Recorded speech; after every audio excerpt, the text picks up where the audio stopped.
বলে যাচ্ছি 40টা হাদিস মুখস্থ করবেন। আল্লাহ রসুল সাল্লাল্লাহু আলাইহি সাল্লাম বললেন, যে ব্যক্তি আমার উম্মতের মধ্যে যে ব্যক্তি 40টা হাদিস মুখস্থ করলো, কিয়ামতের ময়দানে সেই ব্যক্তিটা আমার উম্মতের আলেমদের শ্রেণীতে উঠে দাঁড়াবে এবং আমি রসুল তাদের শাফাআত করব। 40টা হাদিস মুখস্থ করবেন। আল্লাহ রসুল সাল্লাল্লাহু আলাইহি সাল্লাম বলছেন, আলেমদের শ্রেণীতে, আলেমরা যে কিয়ামতের ময়দানে আলেমদের যে কাতার হবে, সেই কাতারে ওই ব্যক্তিটাও থাকবে এবং আমি রসুল তাদের জন্য শাফাআত করব। প্রথম হলো কালামুল্লাহ শরীফ পড়তে শেখা, এবং শুধু পড়তে শেখা নয়, কমপক্ষে এমন কিছু সূরা মুখস্থ করা যেগুলো দিয়ে আপনি নামাজ পড়তে পারবেন। কথা বুঝলেন? দ্বিতীয় নম্বর কথা হচ্ছে কি? হাদিস মুখস্থ করা। 3 নম্বর যে জিনিস, সেটা হচ্ছে রাসূলুল্লাহ সাল্লাল্লাহু আলাইহি ওয়াসাল্লামের জীবন সম্পর্কে জানা, সিরাত। কথা বুঝলেন? তারপরে প্রয়োজনীয় মাসআলা মাসাইল। আমাদের সমাজে বললে অবাক হয়ে যাবেন, অধিকাংশ মানুষজন তাদের প্রয়োজনীয় মাসআলা মাসাইলগুলো জানে না। আমি 2016 সালে হজ করতে গিয়েছিলাম। হজে গিয়ে ঘটনা বলি, মানুষজন কি হারে হজের দোয়া মুখস্থ করেছে আপনি অবাক হয়ে যাবেন। তাওয়াফ করছে, 7টা তাওয়াফের 7টা আলাদা আলাদা দোয়া মুখস্থ করেছে। সাই করছে, সাফা মারওয়া, প্রত্যেকটা সাইর আলাদা আলাদা দোয়া মুখস্থ করেছে, প্রত্যেকটা জায়গার আলাদা আলাদা দোয়া। অবাক হয়ে যাবেন, আমি তো দেখে অবাক যে আল্লাহ কত প্রস্তুত হয়ে এসেছেন এত দোয়া মুখস্থ করে। অথচ দেখা যাচ্ছে যে যখন ইহরাম ভাঙছেন তখন নিজের মাথাটা নিজেই শেভ করছে। কথা বুঝলেন? তার মানে দোয়া প্রচুর মুখস্থ আছে, কিন্তু মাসআলা জানা নেই। মাসআলা জানা নেই। একজন ব্যক্তি ইহরাম বাঁধা অবস্থায় নিজের চুল শেভ করা তো দূরের কথা, একটা পশম তুলতে পারবে না। চুলকানো নিষেধ আছে, যদি পশম উঠে যায় বা চামড়া ছিলে যায় সেই ভয়। অথচ তিনি সেখানে গিয়ে জীবনে একবার হজে যাওয়ার সুযোগ, আর লাইফে হবে কিনা তার ঠিক নেই, একবারই সুযোগ হয়, তো সেখানে গিয়ে ভুল করে ফেলছে। একজন ব্যক্তি, এই যে একটু লক্ষ্য করেন, গত কয়েকদিন আগে বাংলাদেশের একটা ঘটনা, বর্তমানে তো খেলা চলছে, তো স্বামী একটা দলের সাপোর্টার, স্ত্রী একটা দলের সাপোর্টার। স্ত্রী স্বামীকে বলেছে যে তুমি যার ভক্ত, আজ রাত্রে সে হেরে যাবে। বলছে আমার কথায় যদি ওই দল, তোমার কথায় যদি ওই দল হারে, তাহলে তোমাকে আমি 3 তালাক দেব।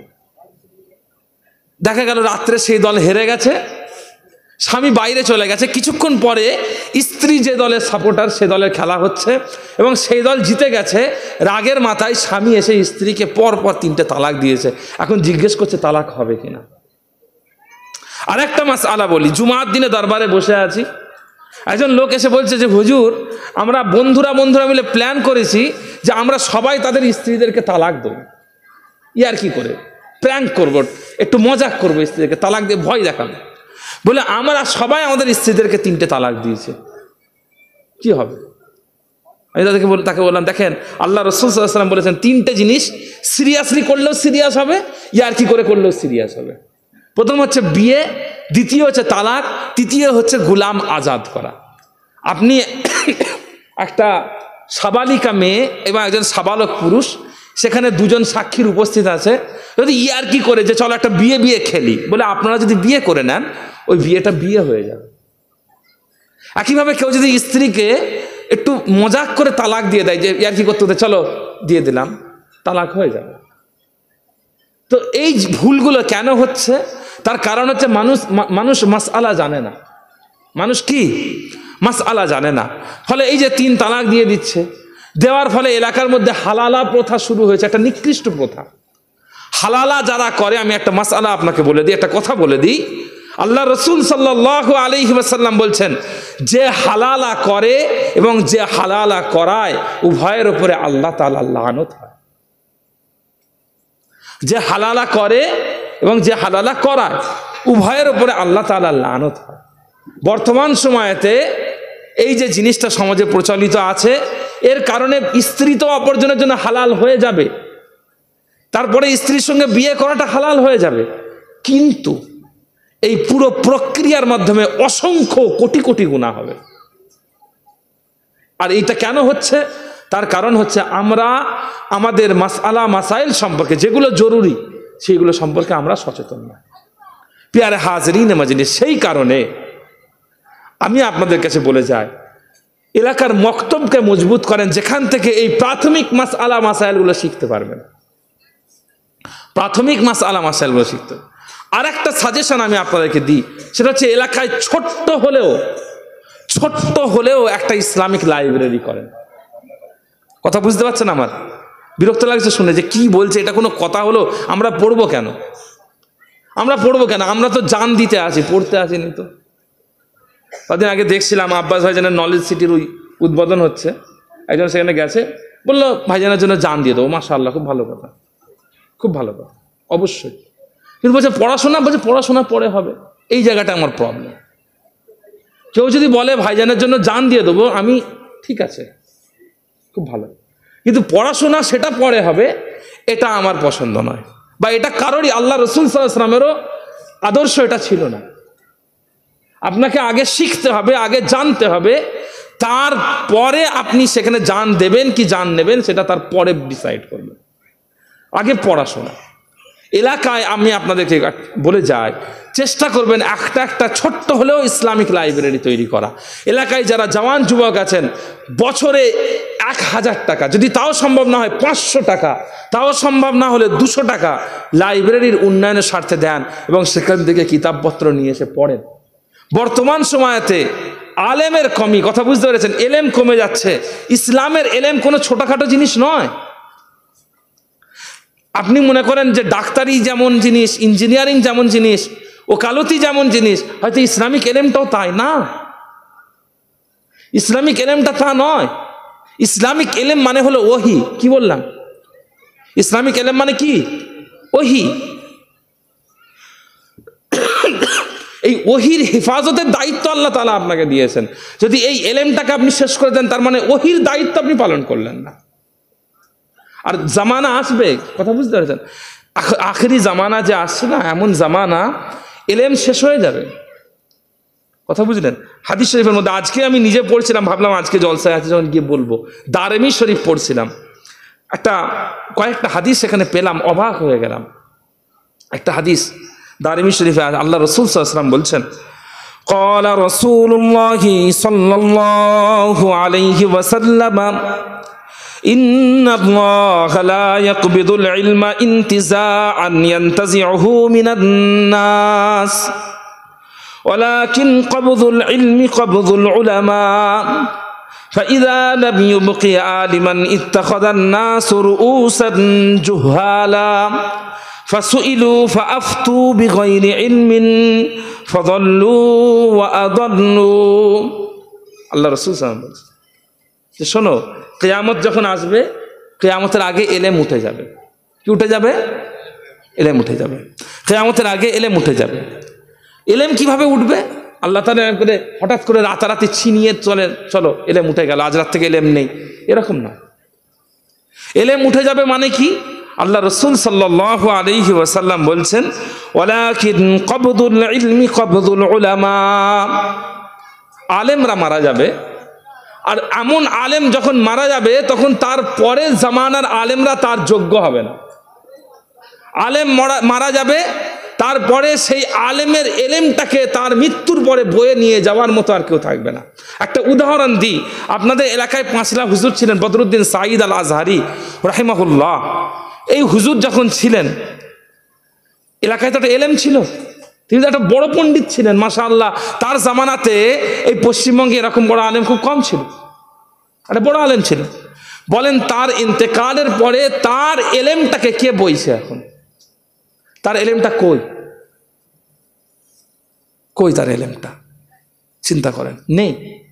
আল্লাহ রাসূল সাল্লাল্লাহু আলাইহি ওয়াসাল্লাম ঠিক এই কথাটা বলেছেন, ওয়ালাকিন কবযুল ইলমি কবযুল উলামা। আলেম উলামা তারা সব মারা যাবে, তাদের ইন্তেকালের পরে তাদের এলেমগুলোকে বহন করার মতো ক্ষমতা কারো থাকবে না, কেউ বহন করবে না। ফলে কি হবে? সমাজ আলেম শূন্য হয়ে যাবে, আলেমহীন হয়ে যাবে। আল্লাহ রাসূল সাল্লাল্লাহু আলাইহি ওয়াসাল্লাম বলছেন, ফাইযা লাম ইউবকি আলিমান ইত্তাখাযান নাসু রুউসান জুহালা। যখন সমাজে আলেম উঠে যাবে, এলেম থাকবে না, আলেমওয়ালা থাকবে না, তখন মানুষ মূর্খদেরকে নেতা বানাবে। কাদেরকে নেতা বানাবে? মূর্খদেরকে। মূর্খরা নেতা হবে। আর মূর্খরা নেতা হলে কি হবে জানেন? আল্লাহ রাসূল সাল্লাল্লাহু আলাইহি ওয়াসাল্লাম বলছেন ফাসুইলু ফাআফতু বিগাইরি ইলমিন। নেতা হলেই তো তাকে জিজ্ঞেস করবে। আমি এখানে এসে বসে আছি হুজুর হয়ে, বক্তা, আপনার বাই চান্স মনের মধ্যে একটা প্রশ্ন আসলে আমাকে তো জিজ্ঞেস করবেন। আপনি শুধু আমাকে এখানেই কেন, ফোনে জিজ্ঞেস করবেন। অটোমেটিক আল্লাহ পাকের শুকর, আমি এটাতে খুশি হয় যে মাশাআল্লাহ, আল্লাহ আমার এলেমকে দিয়ে কিছু কাজ করিয়ে নিচ্ছেন আল্লাহ। অটোমেটিক আমার হোয়াটসঅ্যাপে, ফেসবুকে রোজ অটোমেটিক আমার কাছে মাসালা মাসাইল প্রশ্ন, এটা সেটা, যে কোনো সময়, যে কোনো মুহূর্তে। এখন ভাই একটু আগেই ভাইজান আমাকে কিছু কিতাবের নাম বলে দেন, কিতাব পড়বো। ভাইজান আমাকে এই মাসালাটা একটু বলে দেন, ওইটা একটু বলে দেন।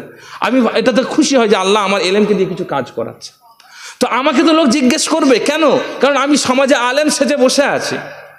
এবারে আমি যদি বাস্তবে আলেম না হয় তখন তো আমি মূর্খ, আর আমি মূর্খ নেতা হয়ে বসে আছি। আল্লাহ রাসূল সাল্লাল্লাহু আলাইহি ওয়াসাল্লাম বলেন সাধারণ মানুষ ওই মূর্খগুলোকেই তো প্রশ্ন করবে, জিজ্ঞেস করবে। আর যখন জিজ্ঞেস করবে তখন কি হবে? ফাসুইলু ফাআফতু বিগাইরি ইলমিন। আল্লাহ রাসূল সাল্লাল্লাহু আলাইহি ওয়াসাল্লাম বললেন এলেম ছাড়া তারা প্রশ্নের উত্তর দেবে। জ্ঞান নেই, গম্য নেই, কোরআন জানে না, হাদিস জানে না, ফিকহ জানে না, উসুল জানে না, কালাম জানে না, কিচ্ছু জানে না, সে উত্তর দেবে নিজের বুদ্ধিতে যেটা মনে হবে সেই উত্তরটা দেবে। আর যখন নিজের বুদ্ধিতে উত্তর দেবে, আল্লাহকে ছেড়ে, তার রসুলকে ছেড়ে, সাহাবায়ে কেরামদের ছেড়ে, সালফে সালেহিনদের ছেড়ে যখন একজন ব্যক্তি নিজের মন থেকে চিন্তা ভাবনা করে উত্তর দেবে, তখন কি হবে? তখন দুটো জিনিস হবে। আল্লাহ রাসূল সাল্লাল্লাহু আলাইহি ওয়াসাল্লাম বললেন ফাদাল্লু ওয়া আদাল্লু। তারা নিজেরা গোমরাহ হবে, তাদের অধীনস্থদেরকে গোমরাহ করবে। আমি নিজে এলেম ছাড়া নিজে বুঝছি, নিজের জ্ঞানে যেটাই আসছে সেটাকেই ইসলাম মনে করছি, নিজে তো গোমরাহ হলাম। এর সাথে সাথে আমি আমার জ্ঞান থেকে কোরআন, হাদিস, ইজমা, কিয়াসের বাইরে অপরকে জ্ঞান দিচ্ছি। আর যখন আমি অপরকে জ্ঞান দিচ্ছি তখন তাকেও কি গোমরাহ করছি। কথা বুঝতে পেরেছেন? অপর একটা হাদিস আপনাদেরকে শোনায়, কথা বুঝলেন? আমাদের বর্তমানে বললে বিশ্বাস করবেন না, আমাদের সিলসিলার মানুষদের এলেমের প্রতি এত বেশি পরিমাণে অশ্রদ্ধা, অভক্তি এবং বেখেয়ালি আমাদের সিলসিলার মানুষদের। কেন জানি না, কেন জানি না। একজন ছেলে এখানে যারা বসে আছেন এরকমই একজন দেখবেন, আপনি তাকে জিজ্ঞেস করবেন ইসলামের ব্যাপারে, তার কোনো উঠে আসেন ওখানে ইসলামের ব্যাপারে সে কিছুই জানে না। এই ছেলেটা যখন আহলে হাদিস হয়ে যাবে দেখবেন অমুক কিতাবের অমুক নম্বর হাদিসে অমুক কথা বলা হচ্ছে, আপনি অবাক হয়ে, আরে কবে শিখলো, কবে শিখলো? তারা যদি সেখানে গিয়ে অত বেশি আপনার মতো মানুষ, তারা আপনার মতোই কাপড়ের কাজ করে, তারা আপনার মতোই, তারা দর্জি জড়ির কাজ করে, দোকান চালায়, আপনার মতো লোক, তারা এত এলেম তারা শিখে গেল কি করে? একটা জিনিস মনে রাখবেন, ইসলাম এটা হচ্ছে আসলে এলেম, ইমান এবং এলেম, ইমান এবং এলেম। যেই হন না কেন, যেখানে থাকেন না কেন, নিজে যা করছেন, কোনো কিছু হলেই, কেউ কিছু প্রশ্ন করলে চলো ফুরফুরা শরীফে যাই, ভাইজানকে জিজ্ঞেস করবে। একটা জিনিস মনে রাখবেন, আপনারা যদি সিলসিলার খাদেম বলে নিজেকে মনে করেন, তাহলে ওই ভাইজানের কাছে যাওয়ার আগে নিজে কমপক্ষে দুখানা উত্তর দিতে পারতে হবে। আপনাকে লোক জিজ্ঞেস করবে পীর মানো কেন, আপনি তার কাছে অবাক হয়ে যাবেন। ওই কদিন আগে একজন আহলে হাদিস ফোন করে করে খুব সবাইকে ডিস্টার্ব করছিল, আপনারা দেখেছেন হয়তো। একটা আমাদের সিলসিলার ছেলে ফোনটা ধরেছে, ফোন ধরে বলছে আমি দলিল দেবো তোমাকে, আল্লাহ রাসূল সাল্লাল্লাহু আলাইহি ওয়াসাল্লাম ফুরফুরায় এসছে না। কিভাবে শুরু করেছে? খাজা মঈনুদ্দিন চিশতি আজমিরি রহমাতুল্লাহ আলাইহির সময়, হ্যাঁ, আনা সাগরের লোটাই করে পানি ভরে ফেলেন, আনা সাগর খালি হয়ে গেল। এটা সে বলছে এসব গাল গল্প আমি বিশ্বাস করি না। একজন ব্যক্তি সে যখন ইসলামী শরিয়াতের এই আলেম উলামাদেরকে, আল্লাহর ওলি বুজুর্গদেরকে বিশ্বাস করে না, তখন তার সামনে দলিল দিতে হবে কোরআন ও হাদিস থেকে। কথা বুঝতে পেরেছেন? কোথা থেকে দলিল দিতে হবে? কোরআন ও হাদিস থেকে দলিল দিতে হবে। অথচ কোরআন হাদিস থেকে দলিল না দিয়ে দলিল দিচ্ছে কোথা? খাজা সাহেবের থেকে। তার মানে কি? তার মানে জলসাতে ওটাই শুনেছে, জলসা জৌলুস থেকে ইসলামের আমাদের সিলসিলার যেখানেই যা কিছু করছে সেখান থেকে শিখছে ওটাই। কোনটা? ওই যে খাজা সাহেবের ওই লোটা, ওই লোটা থেকে এলেম সীমাবদ্ধ হয়ে গেছে। অথচ আমাদের কমপক্ষে কোরআন ও সুন্নাহ থেকে কিছু দলিল বাংলাতেও জানা দরকার ছিল। আল্লাহ রাসূল সাল্লাল্লাহু আলাইহি সাল্লাম ফুরফুরা শরীফে আসতে পারেন কি আসতে পারেন না, এর প্রচুর দলিল আছে। আমি এখানে সেই দলিল নিয়ে আলোচনা করছি না, কারণ আজকে আমার সেটা সাবজেক্ট নয়। আপনি মানে নিজের প্রচারের জন্য বলছি না, আপনি নিশ্চয়ই দেখেছেন আমার নিজের পক্ষ থেকে ব্যক্তিগতভাবে আমি এগুলোর উত্তর দিয়েছি, দলিল থেকে, মানে কোরআন হাদিস থেকে দলিল দিয়েছি। যাই হোক, আমাদের আলেম উলামারা এই শ্রেণীর এলেম, আমাদের সাধারণ মানুষেরা এই জায়গাগুলো থেকে বেরিয়ে আসে। এই এলেম যে উঠে যাচ্ছে আর এটা এসে যাওয়াটাই স্বাভাবিক, কারণ আমাদের এলেমের প্রতি প্রচুর পরিমাণে বেখেয়ালি। আর মনে রাখবেন, এলেম থেকে বেখেয়াল হলে এলেম চলে যাবে। এলেম থেকে বেখেয়াল হলে কি হবে? এলেম চলে যাবে। একটা হাদিস আপনাদেরকে শোনায়। عن أبي أمامة رضي الله تعالى عنه وعنهم قال عن رسول الله صلى الله عليه وسلم أنه قال خذوا العلم قبل أن يذهب قالوا وكيف يذهب العلم يا نبي الله وفينا كتاب الله। হযরত আবু উমামা আল বাহিনী রাদিয়াল্লাহু তাআলা আনহু রিওয়ায়াত করেন, আল্লাহর রাসূল আল্লাহর হাবিব সাল্লাল্লাহু আলাইহি ওয়াসাল্লাম বলে দিলেন, খুযুল ইলমা ক্বাবলা আন ইয়াযহাবা, হে মুসলমানেরা, তোমরা ইলম চলে যাওয়ার আগে, ইলম শেষ হয়ে যাওয়ার আগে, ইলম হারিয়ে যাওয়ার আগে তোমরা ইলম শিখে নাও। ইলম চলে যাওয়ার আগে ইলম শিখে নাও। সাহাবায়ে কেরাম বলছেন, وكيف يذهب العلم يا نبي الله وفينا كتاب الله। ইয়া রাসূলুল্লাহ, ইয়া হাবিবাল্লাহ, আমাদের মাঝখানে আপনার কাছে নাজিল হয়েছে আল কুরআনুল কারীম, পুরো আল্লাহর কিতাব আমাদের সামনে আছে, আর আপনি বলছেন ইলম চলে যাবে? পুরো আল্লাহর কিতাব আমাদের সামনে আছে আর আপনি বলছেন ইলম চলে যাবে? তখন আল্লাহ রাসূল সাল্লাল্লাহু আলাইহি ওয়াসাল্লাম রেগে গেলেন, ফাগাদাবা, রেগে গেলেন। রেগে গিয়ে বললেন, সুম্মা ক্বালা সাকিলাতকুম উম্মাহাতুকুম, তোমাদের মায়ের কাছে তোমরা ভারী হয়ে যাও। এটা আরবের মানুষেরা রেগে গেলে বলতেন। মায়ের কাছে কখন ছেলে বেশি ভারী হয়ে যায়? যখন ছেলে ইন্তেকাল হয়। ছেলের মৃত্যু হলে ছেলের লাশ তার বাপ মায়ের কাছে অনেক বেশি ভারী। আল্লাহ রাসূল সাল্লাল্লাহু আলাইহি ওয়াসাল্লাম, এটা মুখের কথা ছিল, তখনকার মুখের যেটাকে বলে স্ল্যাংস একটা ছিল। রাসূলুল্লাহ সাল্লাল্লাহু আলাইহি ওয়াসাল্লাম বলেন, সাকিলাতকুম উম্মাহাতুকুম, তোমাদের মায়ের কাছে তোমরা ভারী হয়ে যাও। কেন ভারী হয়ে যাও? তারপর আল্লাহ রাসূল সাল্লাল্লাহু আলাইহি ওয়াসাল্লাম বললেন, আওয়ালাম তাকুনুত তাওরাতু ওয়াল ইনজিলু ফি বানি ইসরাঈল। একটু বানি ইসরাঈলদের দিকে তাকিয়ে দেখো, আল্লাহ রাব্বুল আলামিন কি তাদেরকে তাওরাত এবং ইনজিল দেননি? তাদের কাছে কি তাওরাত এবং ইনজিল ছিল না? ফালাম ইউগনিয়া আনহুম শাইআ, আর এই তাওরাত আর ইনজিল তাদেরকে পথ ভ্রষ্টতা থেকে, গুমরাহি থেকে বাঁচাতে পারেনি।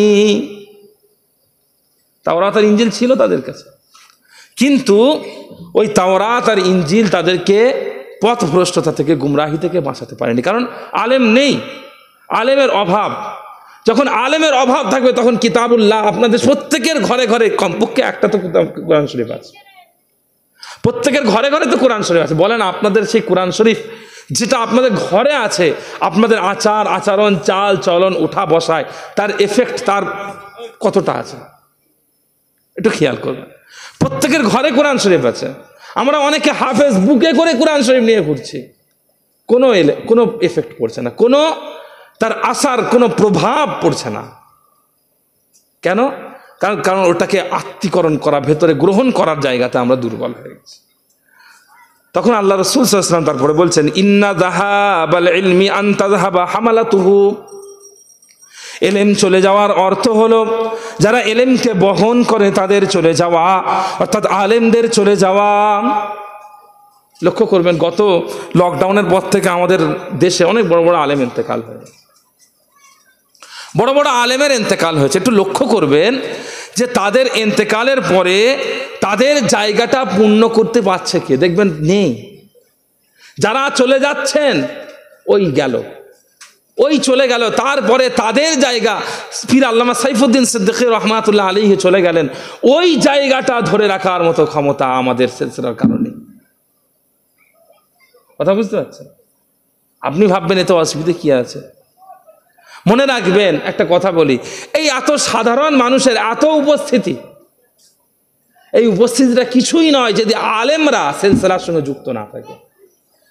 আলেম উলামা তারা যদি সিলসিলার সঙ্গে যুক্ত না থাকে, প্রচুর লক্ষ কোটি লোক চলে আসুক না কেন, আপনি লক্ষ্য করুন যে কোনো একটা জায়গাতে চলে যান, বেদাতিদের জায়গায় চলে যান, আপনাদের খাজুরটিতে আছে বেদাতি বাবা আছে, দেখবেন আপনাদের আশপাশে প্রচুর আছে বেদাতি বাবা, ঠিক আছে, দেখবেন তারা যখন উরুস করে, উরুসে প্রচুর লোক হয়।